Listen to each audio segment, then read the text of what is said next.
Hello, everyone. Is my mic on? Okay. Can you hear me? Fine. These are the wrong slides. Hang on. Well, hello, everyone. My name is Yogi Klatt.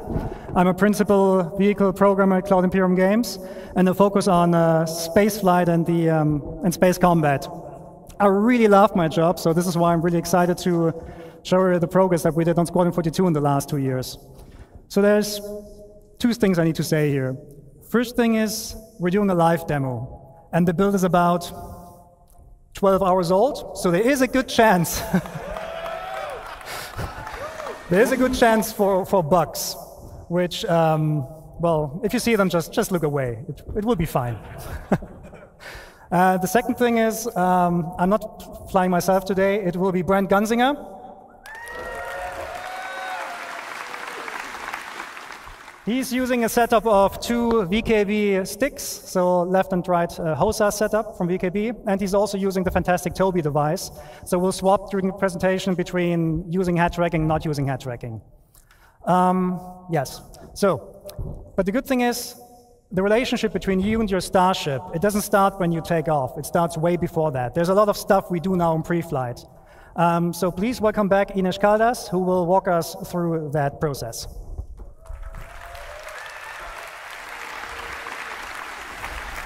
Is this working? Yes, okay. Hello everyone, it's a privilege to be here back on stage to tell you all about what you can expect about the player interaction experience inside your cockpit.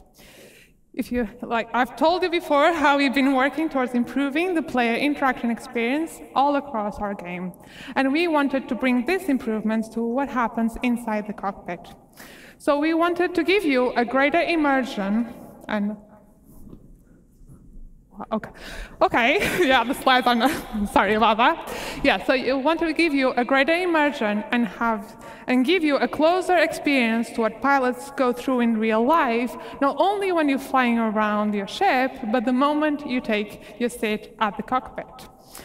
So to achieve this, we've created when you enter your ship, you'll be put in what we call a new relax pose. So in this pose, you'll have free look enabled, so you can easily look around the cockpit and your dashboard.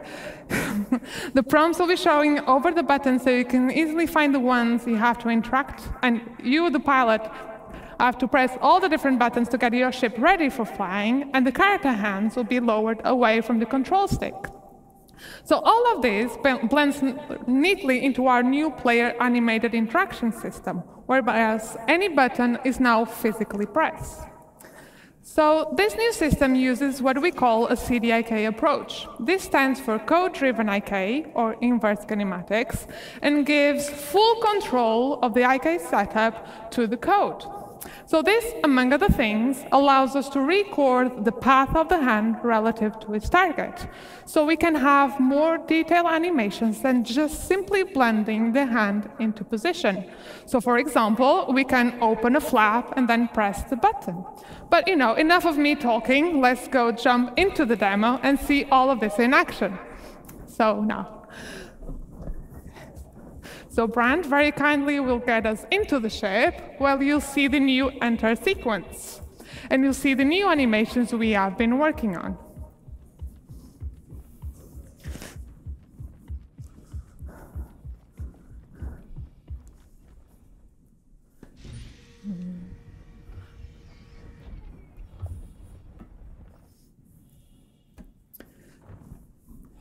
So you can see now that you won't directly grab the control stick. You'll be put on this relax pose with free look enabled. And you can see the different prompts appear over the buttons. So let's get this show started and get your ship ready for flying. So Brent, if you could close the canopy so we don't go flying around with that open. Power our systems. Oh, look at that. Aegis combat assessment. And finally, turn our engines. Yeah, so you are now ready for flying. So we will be bringing all of this to all of our ships in our fleet. And that's all from me. So please join me in welcoming to the stage Tony to tell you all about the new UI.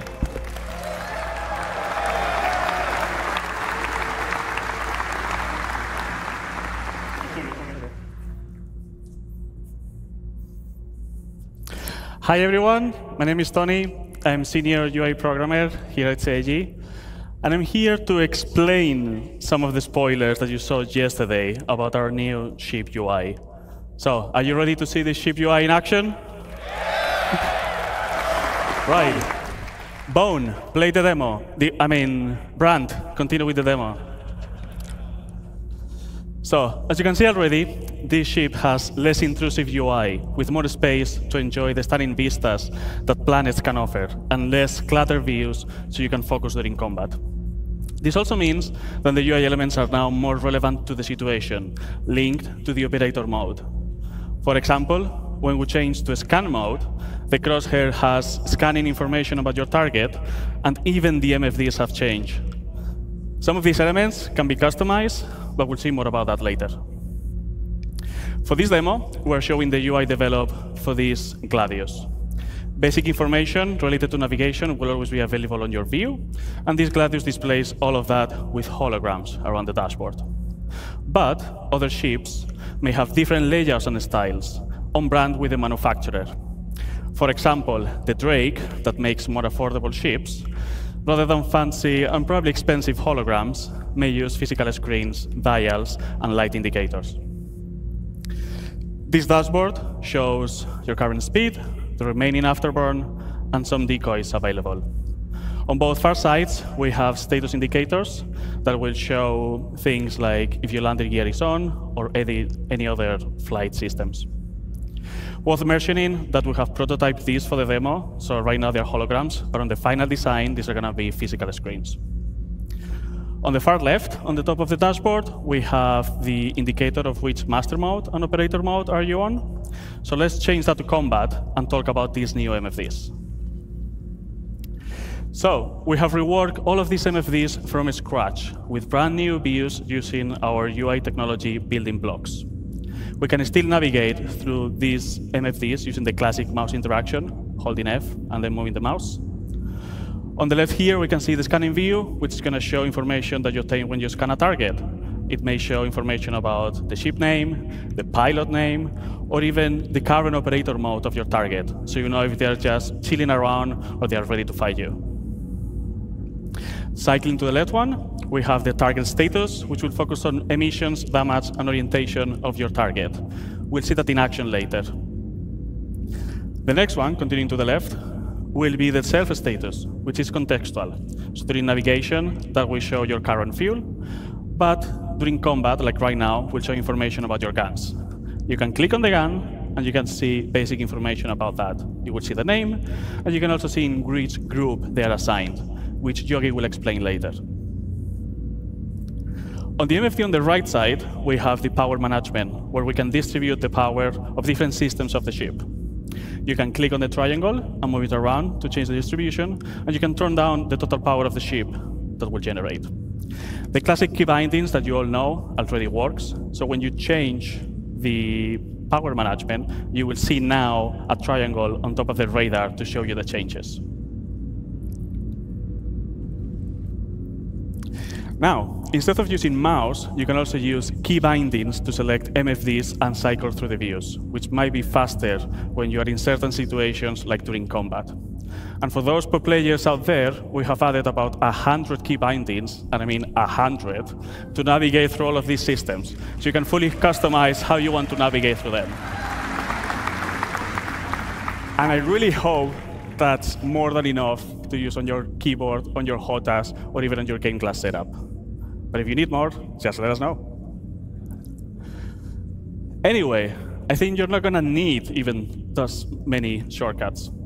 For each operator mode, we now persistently save which views are shown on each MFD. So you can customize what's important to you for every situation. So as an example, during combat, you might want to have target information on your MFDs, but maybe when you change to quantum travel, have your current fuel, spend some time on the configuration screen, for example. Let's talk about this configuration screen. We're going to have now here a variety of options, from customizing UI elements to enable systems of the ship. We may see some of these later in action with Yogi. These settings are now available on this screen, not in the global settings of the game, for quick access. So just as a warning, expect changes on the settings that you already know, but we'll tell you all about it when we have it ready. And the important bit about this is that they will persist to your ship. So you can keep different setup of which UI elements and even ship systems enable for how you personally use each of your ships.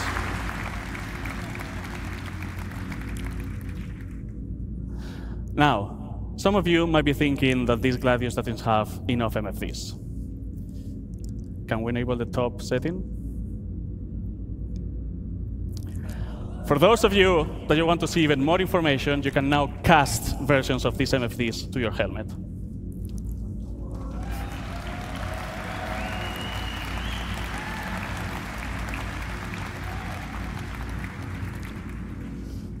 For this, you're going to need to equip the appropriate helmet, so it's connected to your ship, and I can get all this information. You can use the key bindings, as I mentioned before, so you can select which cast do you want to control and how to cycle through them. So you can pin views that are important to you that will move with your camera. So as you have seen, if you're aiming at the target or if you're moving with your head tracker, those views are going to be always with you. With all these tools, you can customize your experience and have it ready for every situation that you encounter with your ship, always displaying the relevant information to you. So for example, during combat, you may want to have all the UI elements enabled, all the pips, all the crosshairs, so the information of your ship on the physical MFDs, and maybe focus on the target information on your cast, so they're always on your view. But maybe when you go to quantum travel, you can turn those casts off so you can enjoy the vistas. That's all from me. Now we have MFDs ready, and let's bring Yogi back to tell you all about flying your ship. Thank you very much.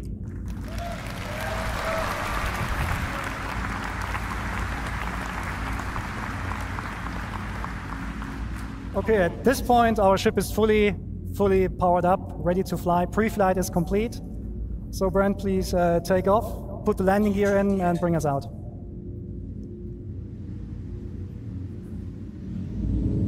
Have you seen the interaction? This is great, isn't it?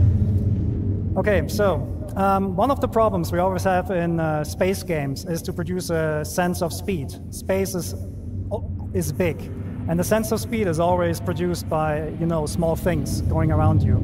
So although it's not very visible here, the VFX team has actually added space dust, so in the future you can tell where your ship is going, even without looking at instruments. Another thing we're focusing on as well is G-force reactions. So Brent, if you could come to a stop for a second. When your ship is sitting like that, and you strafe left and right, you have these small head motions that basically make your head and your body react to the G-forces they're currently enduring. We're actually increasing them now. We also added rotational G-forces into the mix, so if Brent is now rotating the ship to the left, you also can see that your head is swaying a little bit. Things get a little bit more interesting when Brent is actually taking boost into the mix. So we now boost forwards, we now added a camera shake, we added FOV changes, and this all then plays together with the other things like the other exhaustion effects that we have. So overall, the ship should now feel a little bit more reactive than before. The same thing, sorry.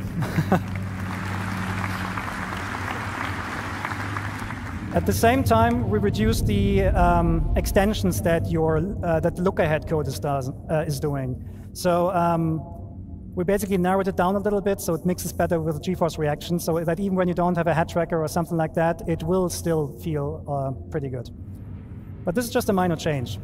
We also improved the flight controls themselves. So take a look at the speed gauge, for example. It's a little bit twitchy today. What that speed gauge is telling you, the number that's currently moving, is what kind of speed goal Brent is actually putting in. If he puts his stick all the way forward, the left one, you will now be able to see and read the number that you're asking IFCS to speed and forward momentum. This also allows us to bring back the sticky throttle we had pre 3.5, where now, if you play with mouse and keyboard, you can press W and S to increase and decrease your speed and let go of the key, and the ship will not automatically come to a stop. Of course, this is all completely configurable, so you can enable that or not if you want. Oh.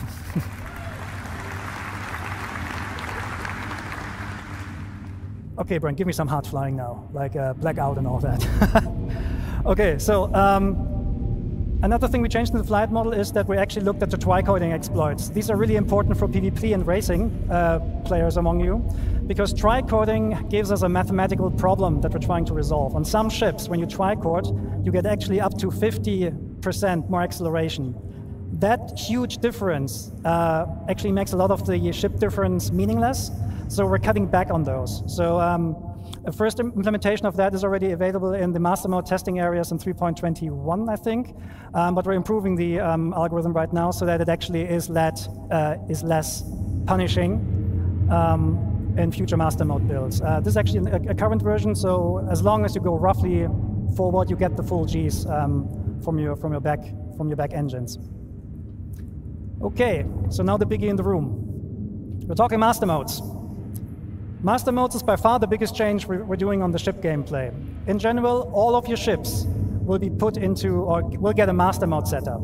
And the master mode is affecting basically everything surrounding everything on the ship. The ship itself, the flight model a little bit, but specifically the items and what they do. And there are two master modes we're going to talk today about. One is SCM, which stands for Space Combat Maneuvering, and the other one is Navigation. So let's look into SCM. SCM is the mode that Brent currently has active. So you see the, Brent, can you go into the indication, please, for the master mode? Just point with the mouse there, if you can. Yeah, so this is your current master mode. It says SCM. When you use SCM for basically all the gameplay that is not traversal. So combat, mining, salvaging, you're using it for that. You have full access to your combat system. Your shields are working, your thruster boost is fully active, your weapons are working. It's the high performance, high alertness mode that you're in. However, we will heavily restrict how fast we can go. We can go with your ship. Okay, Brent, go to full max speed. So this Gladius on max speed and SCM can reach about 225 meters per second. That might seem slow compared to what you have in the PU right now, but it's still pretty fast. However, you can extend that speed. Brent, if you just go forward and boost. So the Gladius can extend up to 550 meters per second. On this slide here, you can see the speed spaces we're talking about. So if you're just flying around in SCM, which is like the max speed of your ship, you can reach the 225 meters per second. If you boost, you can reach up to 500 or 550. However, that boost space is not spheric. That means if you boost forward, you reach higher speeds than if you boost backwards. That is really important for space combat maneuvering, or for dogfighting in general, because it discourages backstrafing. It actively actually punishes backstrafing, and it creates more interesting combat maneuvers. The PvP players among you, they basically call this encouragement to closing the gap, which is basically more forward-centric combat, which is much more exciting than backstrafing and just trying to get some shots on. It also forces you as combat players to commit to the decisions you did earlier in the fight. So it's going to be, we think it's much more exciting. Okay. So in short, you pick SCM when you need to fight, when you want to fight, or when you need to fight, right?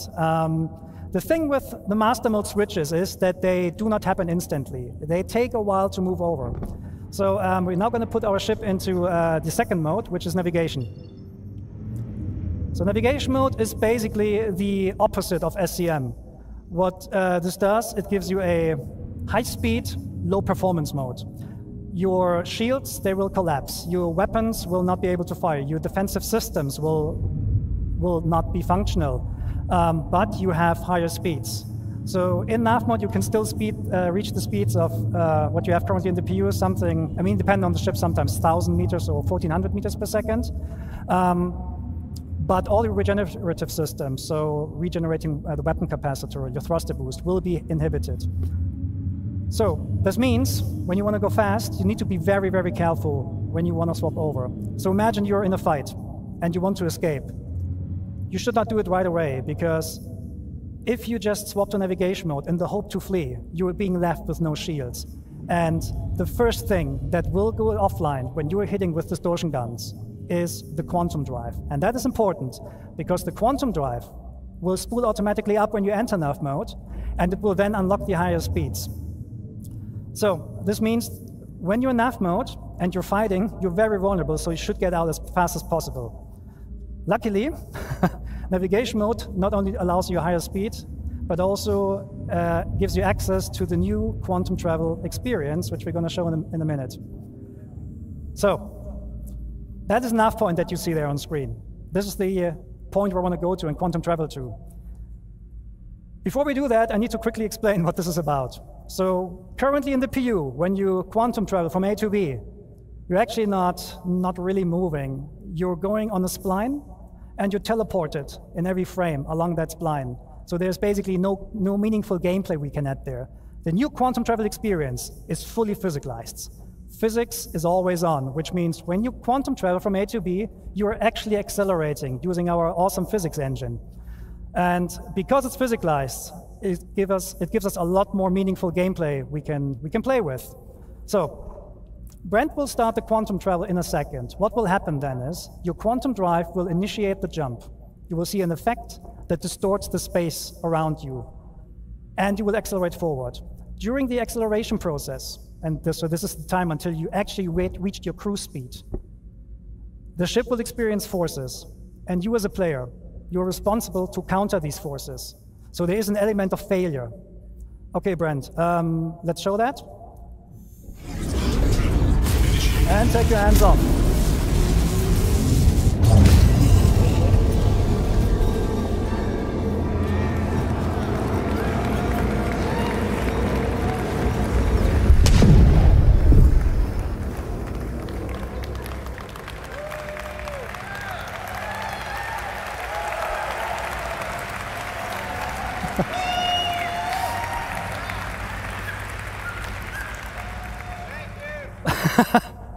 So what you just saw is basically the failed attempt to quantum travel. Brad wasn't countering the forces, therefore he was thrown out, the quantum bubble collapsed and threw you out. Your ship doesn't like that. IFCS needs 5-6 seconds to recover from that, during which time you're just tumbling, right? And this is not just like dependent on your skills.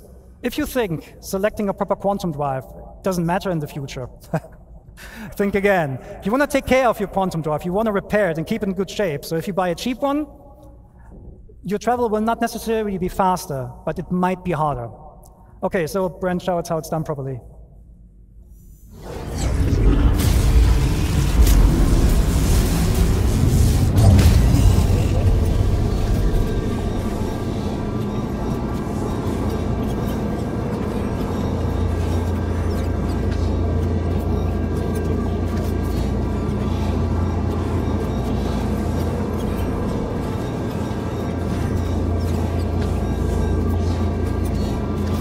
Is locked. You can now go hands off.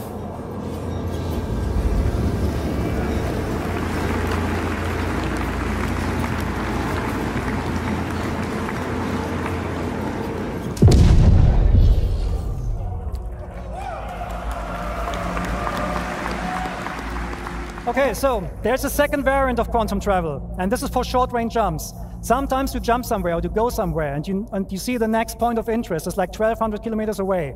We're not going to force you anymore to travel that by hand. You will use a technique called quantum boosting. It's a quantum-based short-range jump for like something between a couple of 100 kilometers to like 30,000 kilometers or so. When you use quantum boosting, the process is practically the same, but the quantum bubble will not stabilize itself, so you need to be hands-on for the whole time, and the speeds are naturally, well, slower, but it's not slow, it's still quantum traveling, right? Okay, so Brent, can you boost to, oh, reinforcement needed. Yeah, let's go there, let's boost. Oh, actually, sorry. Thank you. Okay, so what Brent is currently showing here is, I think I forgot to mention, quantum boosting works in every direction. You don't need nav points.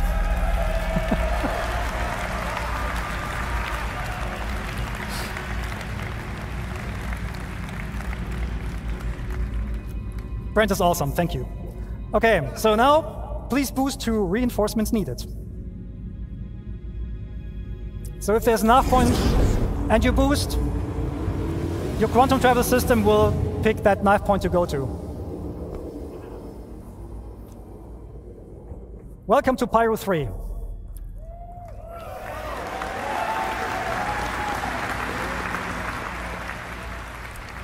As you can see, there's a lot of UI happening right now. There's a lot of context there. And this is not an online demo, it's a single player. So that means all these units there,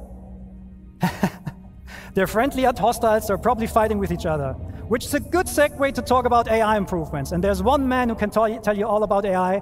This is the man with the nicest legs at CIG. Well, please welcome Diego Marty Mason.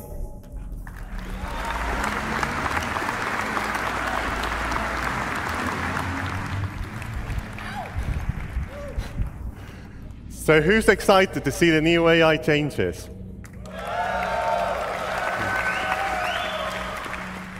Hi everyone, as Yogi said, my name is Diego Marty Mason and I am the AI programmer focusing on the fly combat. Over the past year, we've been working on delivering a thrilling experience to the AI encounters. Let me first walk you through our journey. We first started looking at the current AI behavior in the PU. We quickly realized how uniform fighting was, and how we were not using all of the tech available to us to make a more interesting experience. We had the foundations, and we wanted to learn more about how you, the players, do your combat encounters in the verse. So we did this by getting combat recordings, analyzing videos, and internal playtesting, where we were hammering each other for hours. It was fun, unless you went up against experienced fighters like they are. Anyway, with all of these data, we started crafting the first prototype, with the focus of bringing that human behavior into the AI brain. When the first version was ready to be tested, I handed it out to one of the best internal pilots in the team, Yogi. So Yogi, what do you think about my first prototype? It was an exercise of humility. It was an exercise of humiliation. I hated it, and I blame Diego. So this was due to the AI being able to keep a good range control and a perfect orbit around their target while maintaining a constant firing solution. Come on, it's a computer. We learned a lot from our initial prototype, and it really helped us to define what we wanted to deliver. A combat experience where the AI, yet challenging, makes mistakes, just like us, humans. We want players to leave every combat encounter with a feel of satisfaction by encouraging you to keep on the move and make use of the vehicle systems available to you, so you can at least try to win the fight. Let's see how we brought this new iteration of combat to life. We broke down in multiple stages. The first one, interception. Then the main engage phase, which we broke in different tactics: strafer, jouster, chaser, and finally, disengage. Let's switch to the demo. As you can see, Brent has encountered a skirmish. Let's talk more about the combat flow there.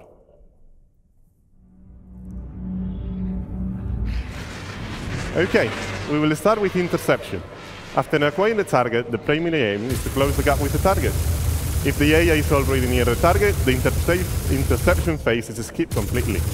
If it's too far, it will tell the AI to use the new master mode to swap into navigation mode and make use of the full speed to chase.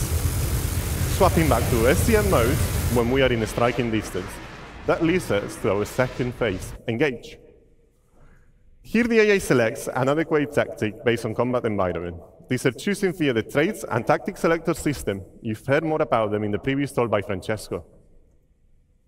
So let's talk about the strafer. As this is a 6 degrees of freedom game, it's the natural combat shape adopted by pilots. We have related the same behavior to our AI, ensuring also that orbits are closed and adding variations to include rolling.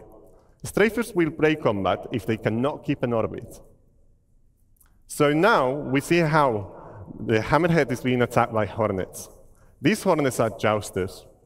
Jousters consist of performing straying attacks while outputting a lot of firepower, blowing through, smooth turning, and repeating. We added variations for the more skilled pilots, like skid roll attacks, that provide a spiral-like flight path. Jousters are also good at monitoring for back strafers, so if they cannot get into strike distance, they will just break. And finally, the chaser. Now, Bren is going to get there in a second, but the chaser is going to be the cutlass, which is following one of the hornets and is allied with the hammerhead. Now, we are really far away, 10 kilometers.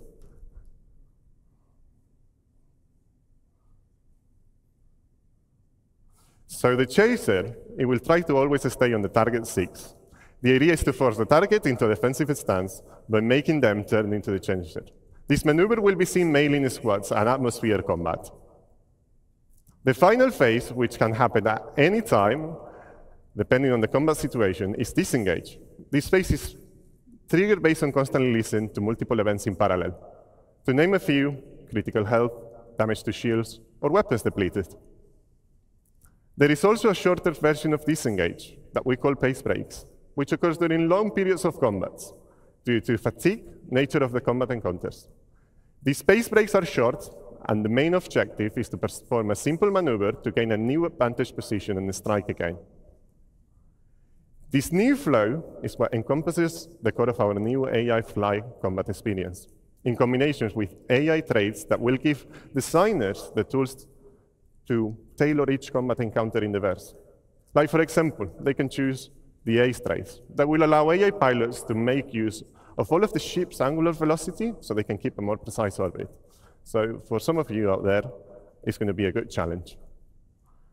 While we've been mainly focusing on fighter behavior, we've also started to follow the same process to other ship types, like gunships and capitals. In the near future, we want to deliver an experience where going against a capital ship like an Hydrus is a tough fight, that unless you bring the right combinations of tools, meaning ships that are equipped to take down capital ships, you will get demolished by their powerful turrets. Now, after all of the feedback, in our first internal playtest, we've received a lot of constructive and positive feedback. And Yogi's not longer being destroyed by the AI, so I think he likes it a bit more. Thank you, everyone. I hope you enjoy the new AI. And back to you, Yogi.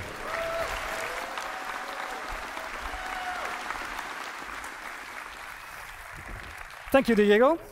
OK, so now we're going to talk about, we heard about how AI makes my life hard. Now let's talk about how to return the favor. We're talking weapons. So the weapon and aiming systems in squadrons, they went through a lot of changes. I can only mention a couple of them, so I will go through them relatively quickly. First thing on our to-do list is basically weapon tuning. At the moment, almost all weapons in the PU are practically the same. In Squadron, that's not the case. Almost all weapons have different properties. They have like different projectile velocities, different DPS numbers. But they're not just different in terms of these numbers. They also feel different. Remember the Cinch cannons from like a couple of years ago? They were very powerful weapons, but they were extremely easy to use, which made them meta weapons. So we're going to bring the Cinch cannon back, but we'll make sure that the amount of work you put into these cannons in order to employ them is on par with the other guns. So there's a lot of stuff that we're going to do to make sure that weapons have a lot of pros and cons and avoid meta. Specifically for this build, Brent is equipped with a I think a close and burner laser repeater. Can you fire it once? Yeah. And the other weapon he has is he has 2 weapons on the wings, which are Getz cannons, size 3. With 1 push, they're actually firing 2. So we're also going to have burst weapons and so on. OK, cool. So a problem we have in space games is controlling the engagement ranges, because we want to bring the fights close. But the problem is that, well, how do I put this? Weapons usually, in order to bring them close, what the game devs usually do is they just restrict the ranges. Like in the PU, a lot of the weapons have exactly a range of 1,400 kilometers, which means often the fights occur at 1,399 meters. This is not a good way for us to control the weapons. And we tried out things like damage fall off, so that bullets get more damaging the closer you are. But the problem there is, how do you communicate that to the player?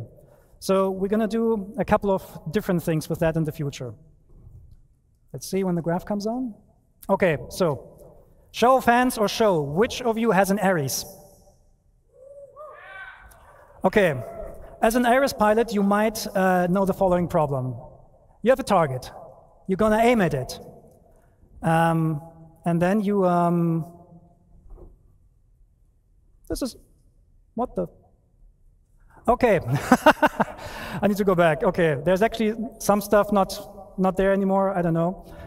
What happens when you aim with your crosshair over the pip is that you actually not aiming at the pip. The legacy system gives you a pip which does not show you where the weapon needs the pip. The new aiming system actually produces the pips based on where the weapon sees them and reprojects them on the target. That means the aiming information you're getting is actually much, much more precise. And this is a very interesting, sorry, I said the completely wrong thing. I'm sorry, I'm nervous. Okay. Controlling weapon ranges, sorry. I'll do it now, sorry.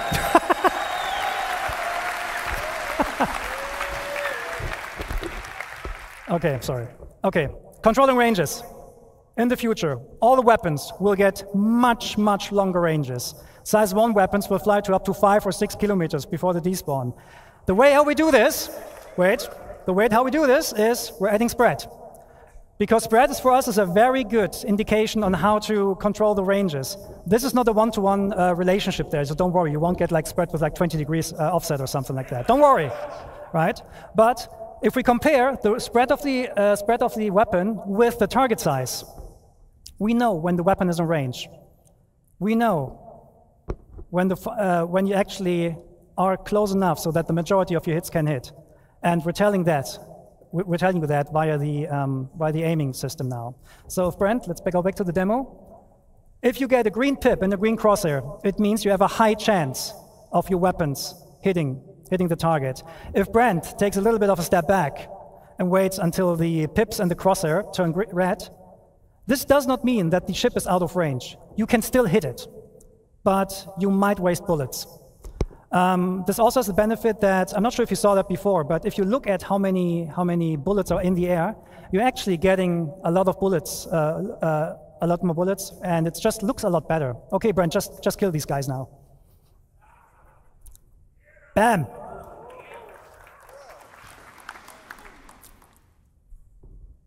Oh, well.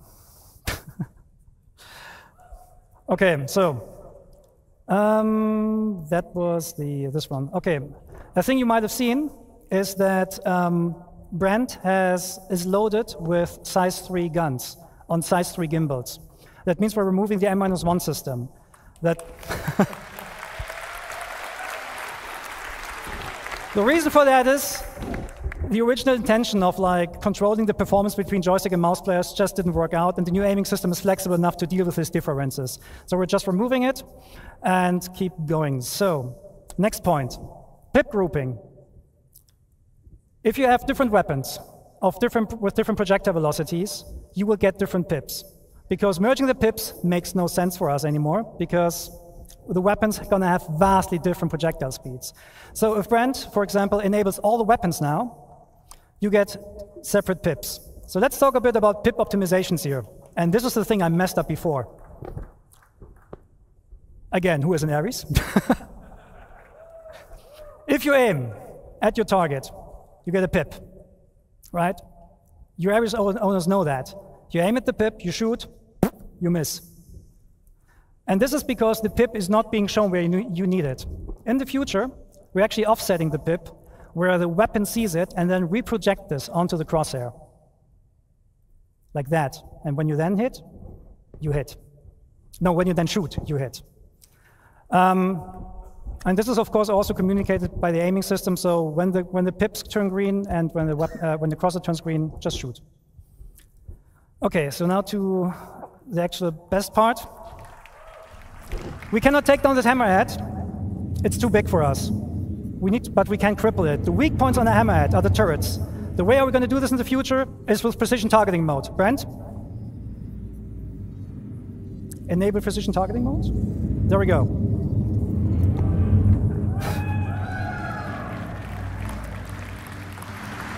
What this does, it does 3 things. You get this full zoom on the target. You get a lower RPM of your weapons, which increases or decreases the spreads for more precision, and you get the painting mechanic. Anywhere where you put your crosshair on that ship, it will tell the gimbal system where to aim at. So if Brent now attacks the turrets, your aiming system will automatically lead the shots.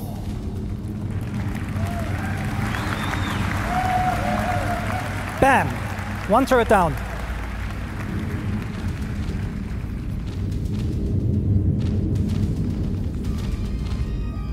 Okay, so this hammerhead now understood that it's not good.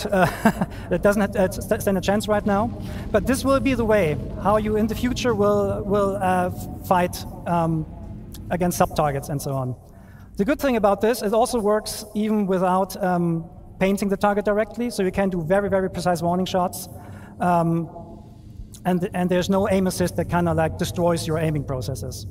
Okay, so the fight is now over. Sorry, I need to rush this a little bit because I messed up stuff before. And we're going to look at Pyro 3. Okay, Brent, switch to nav mode and bring us down to that landing spot. So Pyro 3 is also called Bloom. It's a very big planet with a nice atmosphere. And, oh, something wrong with the throttle? Oh well, something's wrong with the throttle. We'll try to go down as fast as possible, though.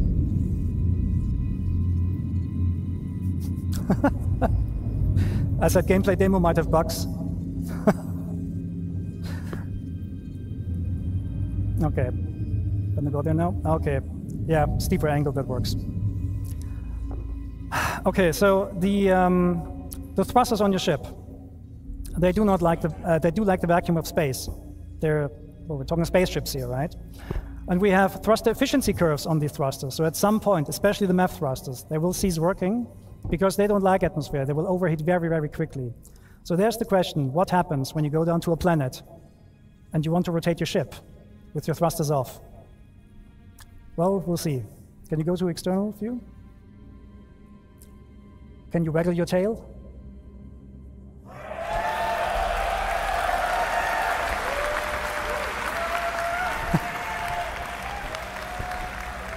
Okay, back first person. Okay, so what you see here is the new aerodynamics model. Because obviously our left stick is somewhat damaged or so, we can't be as fast as we want. Actually, Brent, can you try W and S on the keyboard instead? Oh, it doesn't work. Oh. No, it doesn't. Yep. Okay. No, the stick is affecting us. Okay, anyways, we're going to go down as far as possible. So the new aerodynamic system is a complete replacement of the aerodynamic system that you currently have. And you need your control surfaces to actually turn the ship around. It simulates the airflow over your lift surfaces, and therefore the slower you become, the less effective those control surfaces will be in order to turn your ship. So we can demonstrate this. So if Brent just sits here and yaws left and right, you will see he cannot go further than that.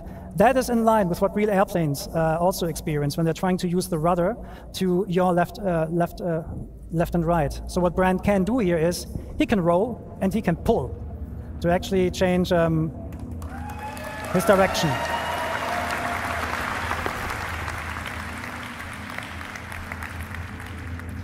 Okay, so just for this demo, we added a button. The button is called Thruster Disconnect. Because at the moment in the PU, when you go through a planet, you're using the thrusters to rotate. We're not doing that anymore. So Brent, disconnect the thrusters, please, and put the ship into a purposeful stall. A stall happens when the airflow over a wing ceases, or over a lift surface ceases. And then at some point, you will not have any authority anymore, and your ship will not turn and so on, and you will basically fall out of the sky. That is naturally a state that every plane wants to avoid naturally, right? And this is happening right here. Brent is not able to use the control surfaces right now because the ship is in a process of stalling. However, the airflow will pull the nose back into the wind, and once you have enough speed, he can actually, well, he gets authority back over these control surfaces.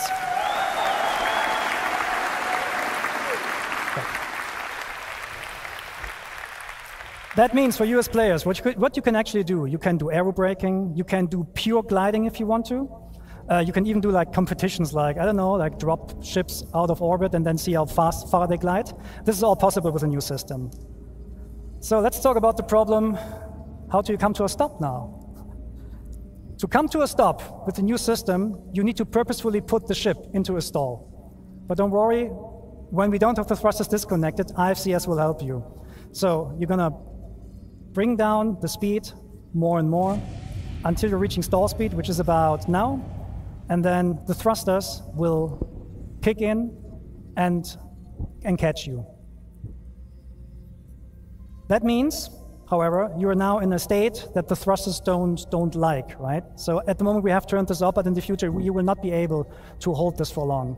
So if Brent, for example, now from a hover, strafe is left, more left, more left, more left. The wind flow again pulls the ship over, and you go forward again.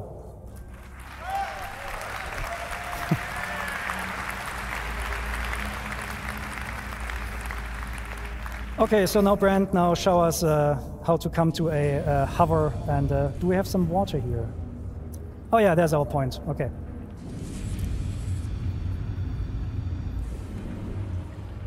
Highway to...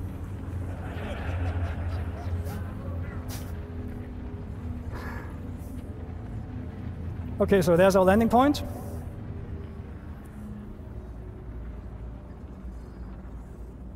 Can become a little bit slower, I don't know, 100 meters per second. So we're trying to land somewhere here.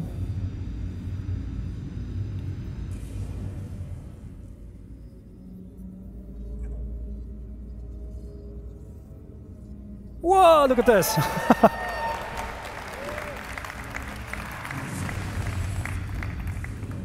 Yeah, that water is great, like, awesome.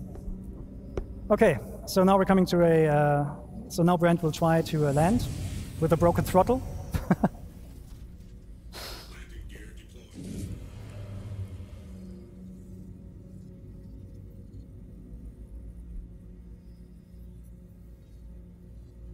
And yeah, he's aided a little bit here by the landing gear. So he has landing gear out, I think, because that automatically enables precision mode at the moment, so that you're a little bit slower. But you can, of course, like turn this off as a player. And then you come smoothly down to a landing. The best way to land your ship is in decoupled, because you can just like very smoothly land it on the surface. And clunk. And now you're gonna power down the ship using the new interactions. Engines off first. Then we're in the relaxed pose again, as Ines showed before. Power off. And the canopy off. No, open, not off. Don't put the canopy off. And get out of the ship. And probably go for a swim or something. Okay, that was a bit of a buggy, bumpy ride, but thank you for taking the time with us.